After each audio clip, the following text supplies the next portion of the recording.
The soup was cold, and Danny Reyes was about to start a war, but he stood in the center of the Convergence Hub's grand chamber, surrounded by beings that could crush him, dissolve him, or simply think him out of existence. 17 different species watched from their designated platforms, their translators humming quietly as they waited for the main event. Danny was not supposed to be here 20 minutes ago. He had been eating lunch in the station's cafeteria when Ambassador Peterson collapsed face first into his noodles. Food poisoning. Bad shrimp from the Aurelian vendor. Now Peterson was in medical, and Danny, a junior translator who mostly handled cargo manifests, was the only human on the station who spoke Valani. Well, spoke was generous. He knew maybe 400 words. The Valani delegation entered through the Eastern Arch, and Danny felt his stomach drop. Queen Cirith stood 8 feet tall. Her carapace shimmered with colors that had no names in human languages. Her arms folded across her thorax in a gesture of formal patience. Behind her, 12 guards carried weapons that looked like crystallized lightning. Danny had read about the Valani. Everyone had. They were old. Older than most spacefaring species. They had rules for everything. How to stand. How to breathe in their presence. How to address their royalty. The Queen's full title contained 47 syllables. Danny had memorized it on the walk over here, muttering it under his breath like a prayer. The chamber fell silent. Danny stepped forward. His legs felt like wet paper. Your Magnificence, eternal mother of the singing void, she who, his mind went blank. Completely, totally, horrifyingly blank. 400 alien eyes stared at him. The Valani guards shifted, their weapons humming with barely contained energy. Danny's mouth opened. His brain, operating on pure survival instinct, grabbed the first word it could find. Boss. The word echoed through the chamber. Someone from the Pelori delegation made a sound like a deflating balloon. One of the Valani guards took a step forward. Queen Cirith's compound eyes shifted through several colors Danny couldn't identify. Her wings, folded against her back, trembled slightly. Danny prepared to die. Then the Queen laughed. It was not a human laugh. It was a series of clicking sounds mixed with a low vibration that Danny felt in his chest. But there was no mistaking it. The guards froze. The other delegation stared. According to galactic records, no one had heard of a Valani royal laugh in 300 years. Boss, Queen Cirith repeated. Her voice was like wine through crystal caves. You call me boss. Danny swallowed. I apologize, Your Magnificence. I meant no disrespect. You forgot my title. Yes, the title that all beings must use. The title that 17 species have memorized to avoid execution. Yes. The Queen moved closer. Danny held his ground, mostly because his legs had stopped working entirely. And instead of making something up, she said, instead of lying, you call me boss. Like I am your employer. Like I am ordinary. You are definitely not ordinary, Danny managed, another clicking laugh. No, I am not. She tilted her massive head, studying him with eyes that held more intelligence than Danny wanted to think about. What is your name? Small human. Danny Reyes. Junior translator. I handle cargo manifests, mostly. Cargo manifests. The Queen seemed to find this amusing. And now you handle me. I really don't think I handle anything right now. The Queen turned to address the chamber. Her voice carried without effort, filling every corner of the massive space. The negotiations will pause. I wish to speak with this human privately. Mordheck, her first advisor, stepped forward. He was older than Cirith. His carapace faded to dull gray. My queen, this is most irregular. The protocols, Cirith said, have bored me for 600 years. This human has not bored me for 6 minutes. We will speak. She walked toward a side chamber, then paused and looked back at Danny. Come, boss caller. We have much to discuss. Danny followed her. He was not sure he had a choice. The private chamber was smaller, but no less grand. Cirith settled onto a platform that seemed designed for her form. Danny stood, unsure where to put his hands. You are afraid, Cirith observed. Very much, yes. But you are not running. My legs stopped working about 5 minutes ago. The Queen made that clicking laugh again. Honest. Refreshingly honest. She leaned forward. Tell me, Danny Reyes of the Cargo Manifests, where did you learn to speak Volani? Language programs mostly. And I spent 3 months on a trading ship that did business with your outer colonies. Our outer colonies speak a simplified form. Merchant Volani. You learned that. Yes. And you thought that would be enough to address a queen. Danny winced. Ambassador Peterson was supposed to do this. He speaks formal Volani. I was the only option. Sirith was quiet for a moment. I have ruled for 600 years. In that time, every being I have met has been terrified of making mistakes. They memorize protocols. They practice their words. They treat me like a bomb that might explode. You kind of are, though. Yes. And it is exhausting. Her eyes shifted to a soft blue that Danny had never seen in any Volani database. You call me boss. A word of casual employment. A word that assumes we are equals working toward a common goal. I really didn't mean I know what you meant. And I know what you did not mean. That is why it mattered. She stood, towering over him. I am making a decision, Danny Reyes.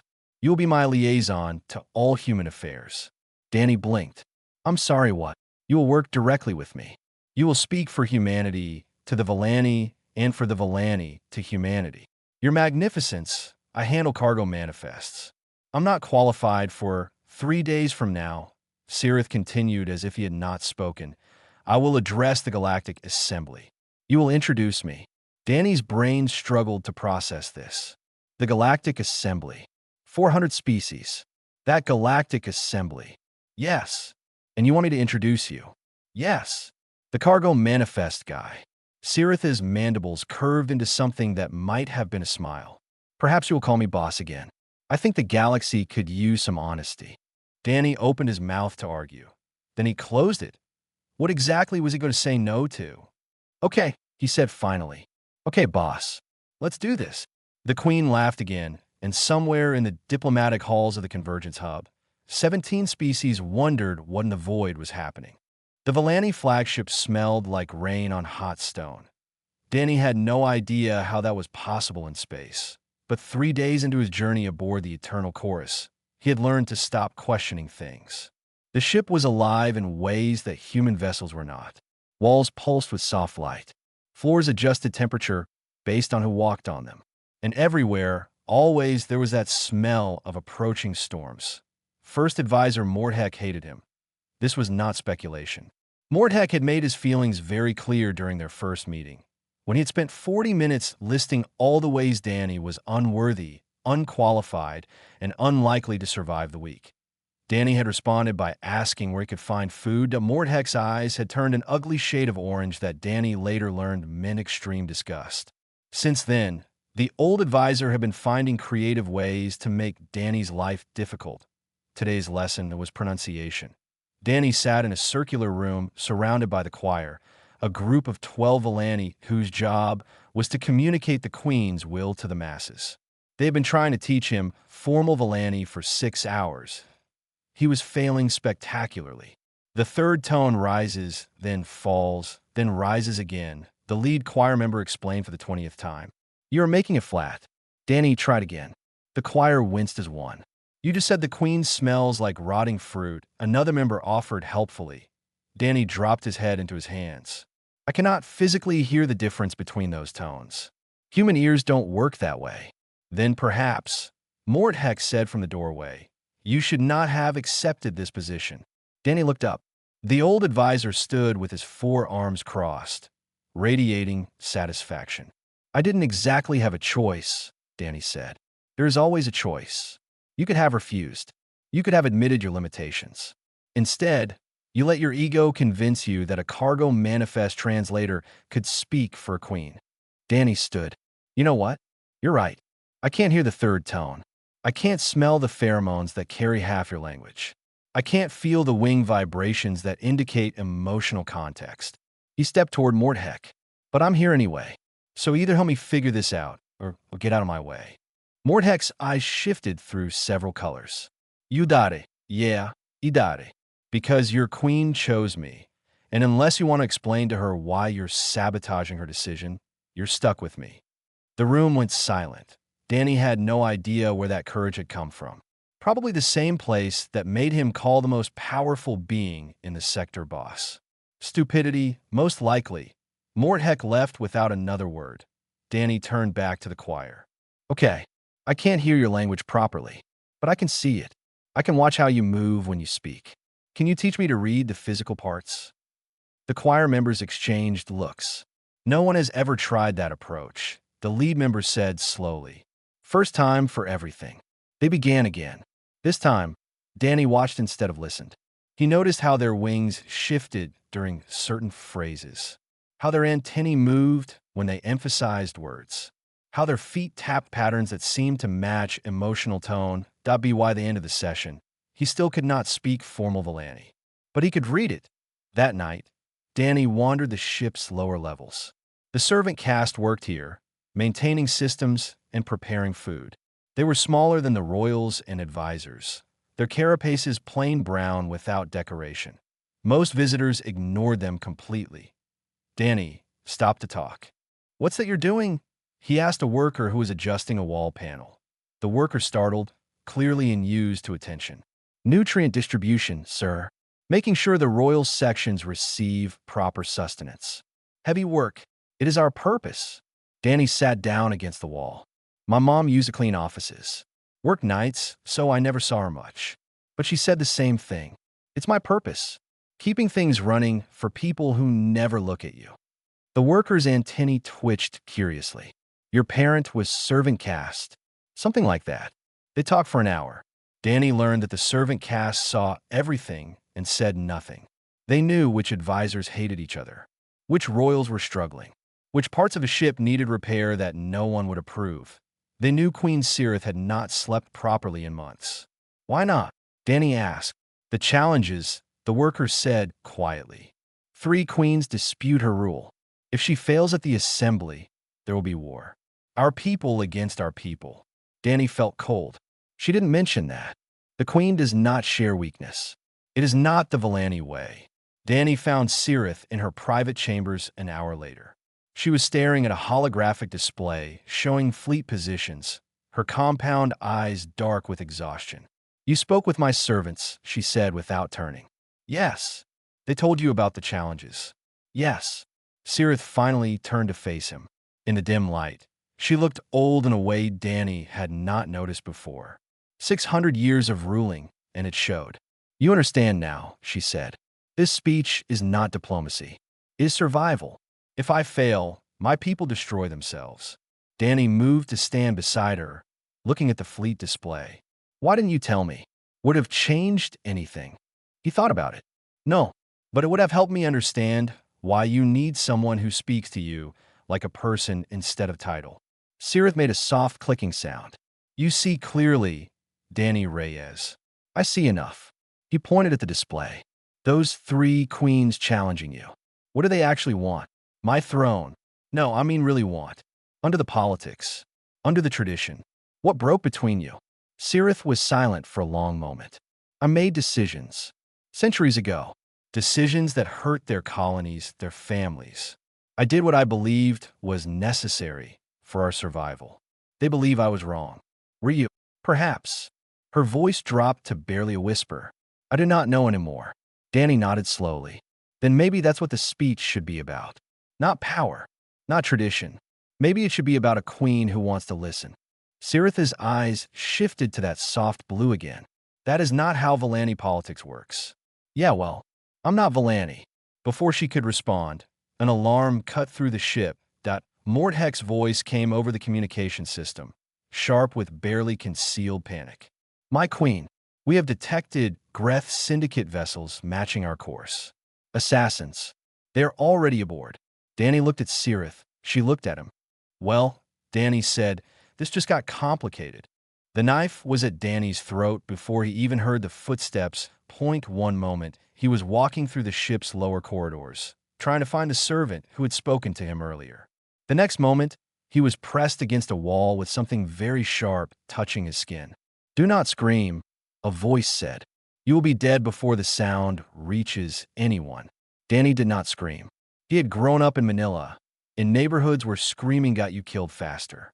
Instead, he stayed very still and looked at his attacker. The Greth were known throughout the galaxy as ghosts. They could move through spaces that seemed impossible, strike without warning, vanish without trace. This one was tall and thin, with gray skin that seemed to shift and blur at the edges. Its eyes were completely black. "Okay," Danny said quietly. "You're Greth. You're here to kill the queen. And you caught me instead." The Greth tilted its head. "You are not afraid. I'm extremely afraid. I'm just choosing not to show it." Danny swallowed carefully, feeling the blade press slightly harder. "What's your name?" "What? Your name? You have one, right?" The Greth have names. The assassin seemed confused by the question. "Why do you ask?" "Because you're about to kill me, and I'd like to know who's doing it." There was a long pause. Then the Greth said, "Hollow. Hollow. Nice to meet you. I'm Danny." "You are strange, Danny. I've been hearing that a lot lately." Danny kept his voice calm, his body relaxed. "So, Hollow, why are you doing this? The assassination, I mean. Is it just money?" The knife pressed harder. "You think you can talk your way out of death?" "Honestly? Yes. That's kind of what I do." Danny met those black eyes without flinching. "But I'm also genuinely curious. The Greth are professional. You don't take jobs for no reason. So what's the real reason you want Queen Cirith dead?" Hollow's grip shifted slightly. Not releasing, but not cutting either. 200 years ago, the assassin said, the Vellani purged our colonies in the outer systems. 90 million Greth died. Children, elders, families. The Queen ordered it personally. Danny felt his stomach turn. "I didn't know that. No one does." The Vellani erased it from galactic records, made it disappear like it never happened. Hollow's voice carried old, deep pain. "We remember.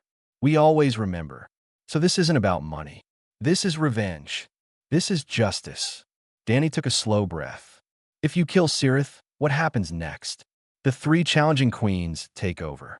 Civil war breaks out. Millions of Vellani die. He paused. But millions more from other species die too. The Vellani are connected to half the trade routes in the sector. War disrupts everything. Famine, resource shortages, collateral damage. That is not my concern. Maybe not. But what if there was another way to get justice? Hollow went very still. "Explain." The Galactic Assembly meets in 2 days. 400 species watching. What if, instead of killing the Queen in secret, you told everyone what happened? Made the galaxy remember what the Vellani tried to erase. They would not listen. No one listens to the Greth. They might listen to me. Danny held Hollow's gaze. "I'm the Queen's liaison now. I'm writing her speech. What if I included the truth? What if I made her acknowledge what she did in front of everyone? You would do this? Betray your employer? It's not betrayal if it's the truth." Danny thought of Cirith's face in the dim light, admitting she might have been wrong. "The Queen I've spoken to, I think she wants to make things right. She's just trapped by 600 years of protocol. Someone needs to give her a way out." Hollow considered this for a long moment. Then, slowly, the knife withdrew. "If you are lying," Hollow said, "I will find you. And next time, I will not ask questions." "Fair enough." Danny brought the assassin directly to Queen Cirith. The Queen's guards nearly killed Hollow on sight. Only Danny's shouting stopped them. "Wait. Just wait. Hear what this person has to say." Cirith stood motionless, her eyes cycling through colors Danny could not read. "You bring an assassin into my presence, Danny Reyes. After I trusted you." "Yeah, and you're going to want to hear why." Danny told her everything. The Greth colonies, the purge, the erased history. When he finished, Cirith was silent for a very long time. "It was necessary," she finally said. "The Greth were expanding too quickly. Their territory threatened our supply lines. I made the choice a queen must make." 90 million, Danny said quietly. "Children." Cirith's mandibles clicked sharply. "Do not lecture me on difficult choices, human. You have lived 30 years. I have lived 600. You cannot understand the weight of decisions that affect billions. Maybe not. But I understand that you have a choice right now." Danny gestured at Hollow. "Kill this assassin and continue like nothing happened. Or acknowledge the past. Let the galaxy hear the truth and maybe start healing wounds that have festered for 2 centuries." The rival queens will use this against me. Probably. But you told me yourself that you might have been wrong. This is a chance to prove you're more than your worst decisions. Cirith looked at Hollow. The assassin stood perfectly still, waiting. You would have killed me, Cirith said. Yes, Hollow replied simply. And now? Now I wait to see if humans keep their promises. Cirith turned back to Danny. You are rewriting my speech. I was planning to anyway. To include our greatest shame, our hidden atrocity, to include the truth. All of it. The Queen's eyes shifted to that soft blue that Danny was starting to recognize. You are either the bravest human I have ever met, or the most foolish. Probably both. Cirith made her clicking laugh. Very well, Danny Reyes. Write your speech. Let's see if honesty can save an empire. From the corridor, Mortheck watched in silence. His eyes were a color Danny had never seen before. It was not a friendly color. That night, while Danny wrote words that would shake the galaxy, the old advisor sent a secret message to the three rival queens. The coup was coming early. The Galactic Assembly Hall could hold a small moon inside it. Danny stood at the edge of the speaking platform, looking out at 400 species arranged in ascending rings around him. Creatures of light floated beside beings made of living stone. Species that breathed methane sat in sealed chambers next to those that needed no atmosphere at all, and every single one of them was looking at him. His speech was ready. 12 pages of words that would either save the Vellani Collective or destroy it completely. He had not slept in 2 days. Queen Cirith stood behind him, flanked by what remained of her loyal guards. Hollow lurked somewhere in the shadows, waiting to see if Danny would keep his promise. The assembly speaker materialized at the center of the chamber. Orvani was ancient beyond measure, a being of pure energy who had moderated galactic politics since before humans learned to make fire. Queen Cirith of the Vellani Collective requests the floor, Orvani announced, their voice echoing without sound. However, 3 formal challenges have been registered. The hall's great doors opened. Queen Verith entered first, her carapace adorned with war markings. Behind her came Queen Tessic, smaller but radiating cold fury. And finally Queen Mora, whose eyes held nothing but emptiness. Each brought a fleet. Danny could see them through the chamber's transparent walls, hundreds of warships positioning around the assembly station. We challenge Cirith's right to speak, Verith declared. She has shown weakness. She has elevated an alien above her own kind. She has forgotten what it means to be Vellani. Murmurs rippled through the assembly. Danny saw several species leaning forward, eager for the drama. Furthermore, Tessic added, we have evidence of her incompetence. Reports from First Advisor Mortheck himself, documenting her declining judgment. Cirith stiffened. Danny saw it happen, the tiny movement of betrayal registering in her posture. Mortheck stepped forward from the shadows, taking position beside the rival queens. I serve the collective, not any single ruler. Cirith has led us to ruin through sentiment and softness. The assembly buzzed with conversation. Speaker Orvani raised a hand made of light. The challenge party may respond. Danny looked at Cirith. She was frozen, her eyes dark with something he recognized from his own past. It was the look of someone watching their world collapse. He stepped forward. If the assembly permits, Danny said, I would like to address these challenges. Absolute silence fell.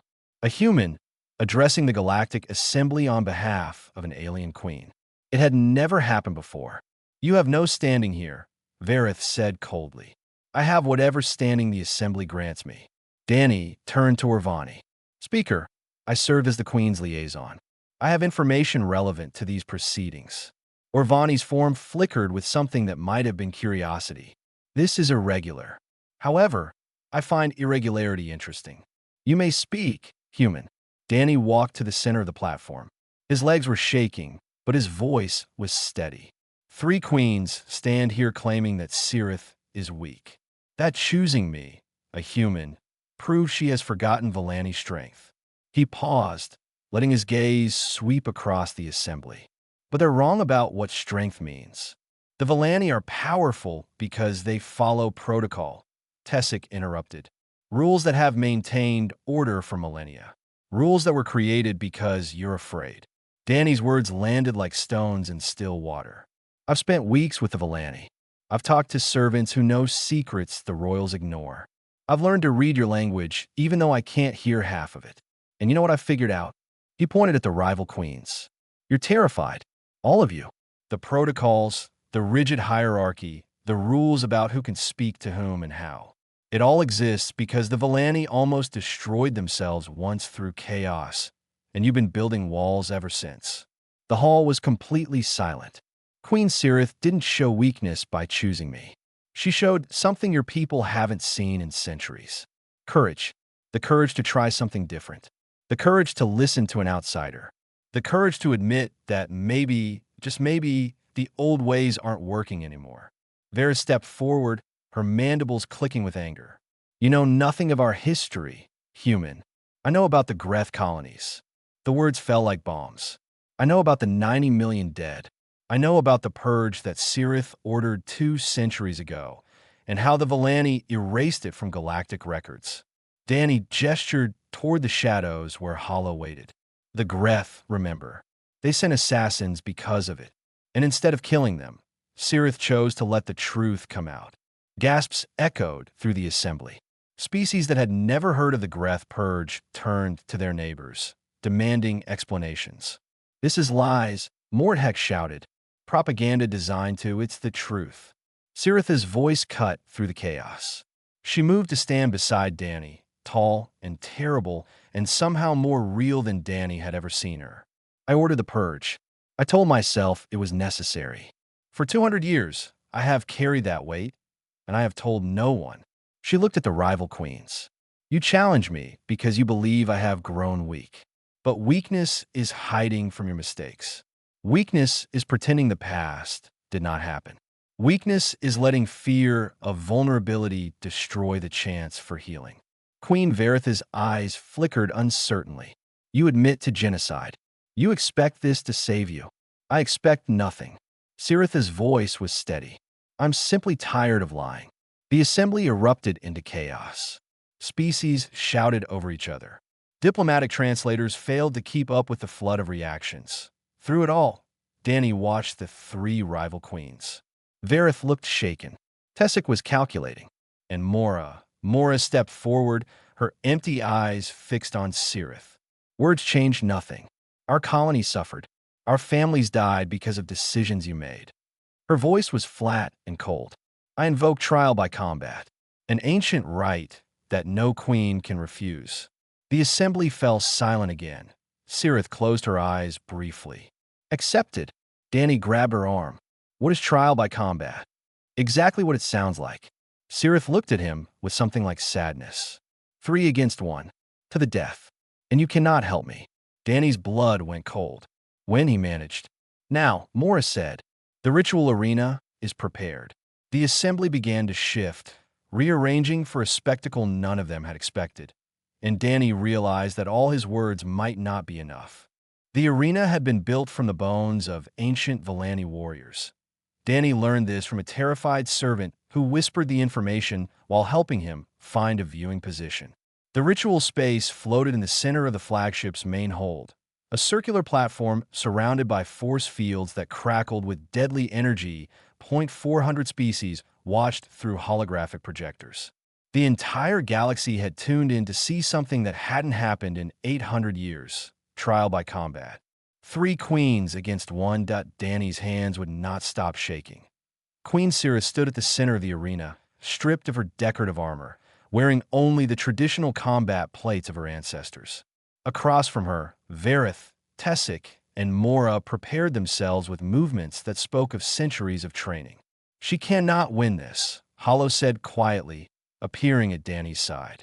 3 queens, each with hundreds of years of combat experience. The mathematics are simple. Then why does the ritual exist? To prove that might determines right. Is the Villani way. Danny watched Cirith roll her shoulders, testing her range of motion. She looked calm. Too calm for someone about to die. There has to be something I can do, Danny muttered. The ritual is sacred. No outside interference is permitted.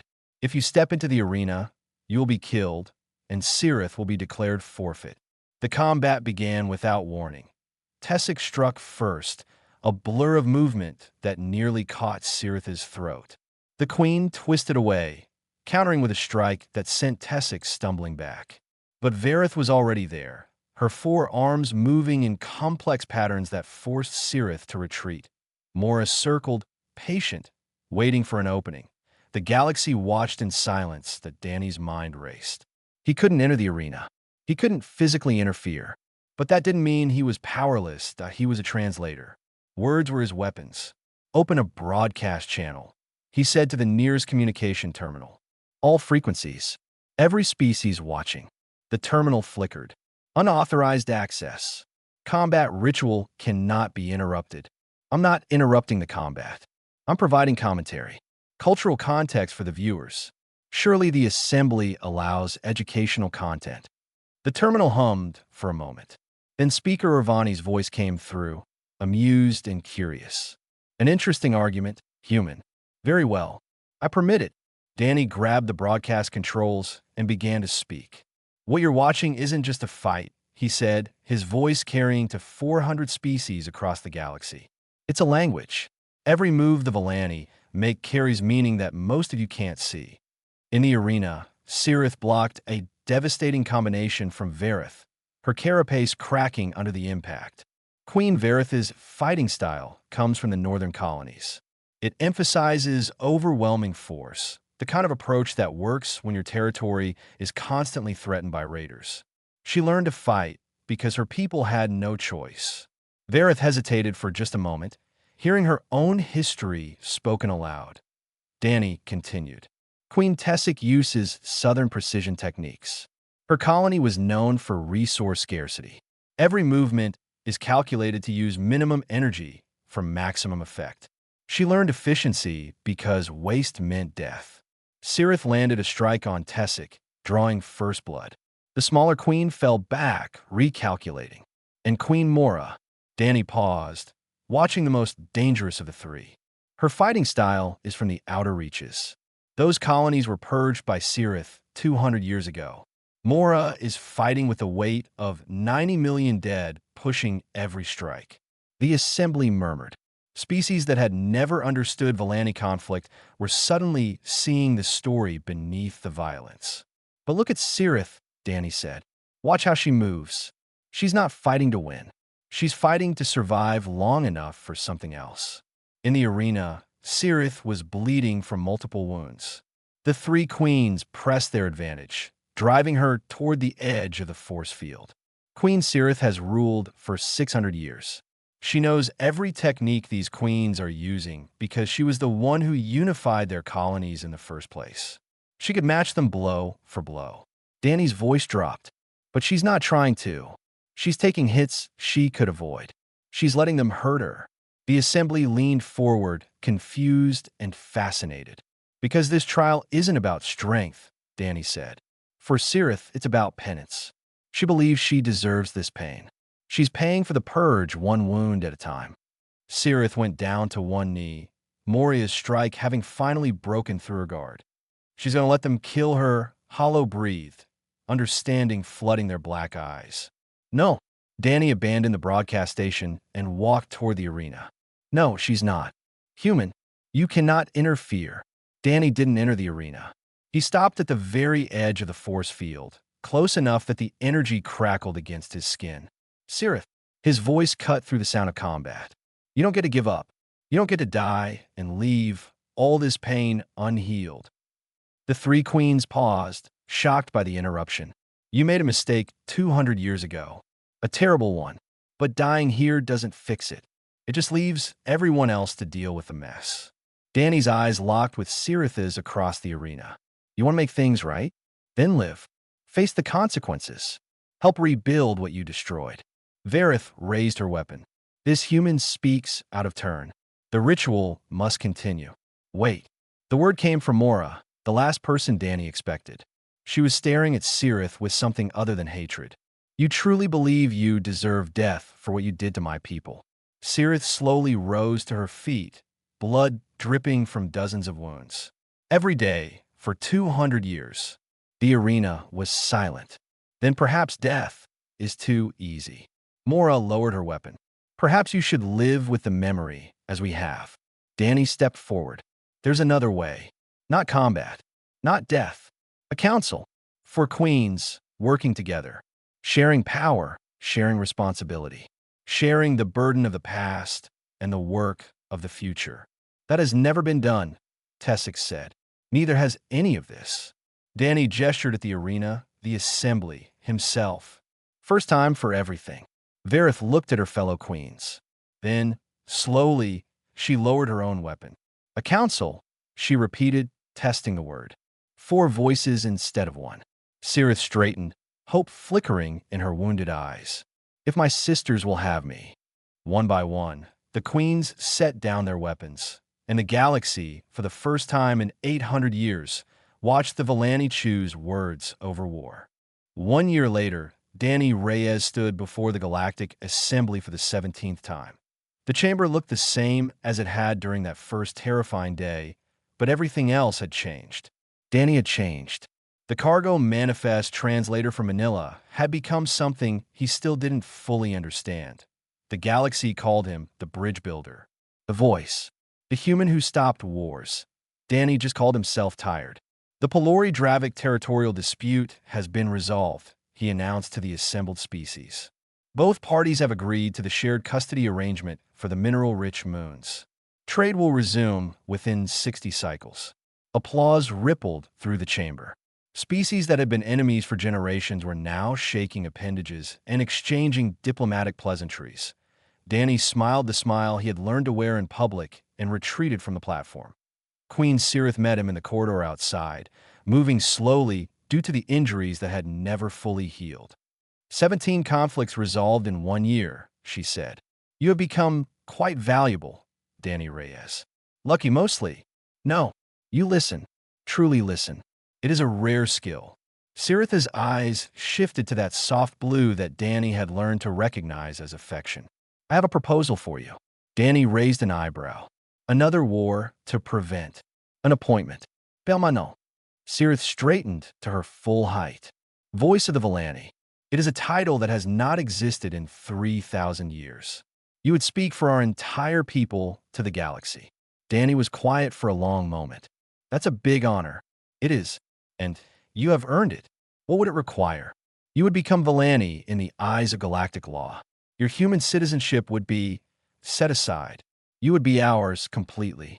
Danny looked out the corridor window at the stars beyond. Somewhere out there, unimaginably far away, was a small blue planet.